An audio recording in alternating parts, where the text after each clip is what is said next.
É sonho de muitos, realidade de poucos. É uma molecada que com certeza não vieram de completar 18, né? Tirar a primeira carta, depois trocar, realizar o sonho de poder viajar, parar no posto, lavar o caminhão, não importa, viu? Se for seu ou do patrão, nunca deixe de sonhar.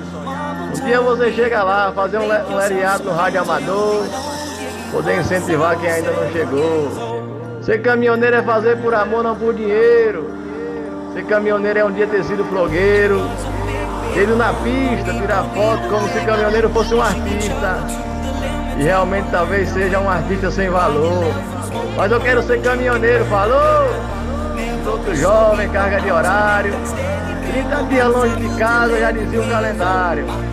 A família no pensamento, eu chorando por dentro, chorando feliz por fazer o que eu sempre quis.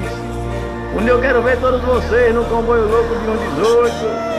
Quero ver todo jovem sonhador que não quis ser doutor pra ouvir o som do freio motor, que quis o odor da lona de freio descendo na serra, o coração acelerado falando como chegado, o rádio sempre ligado espantando a solidão. Se realmente esse sonho foi ilusão, por favor, viu? Não desista não, porque eu desejo de fundo do coração ver cada um de vocês em um caminhão, falou? Aquela proteção e receba meu abraço que eu mando através do eco do vento e do meu pensamento.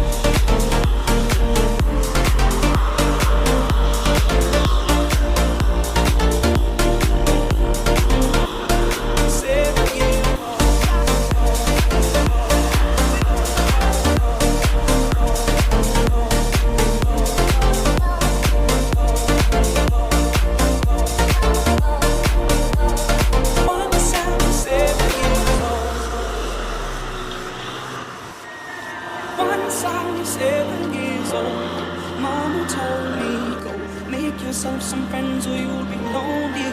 Once I was 7 years old,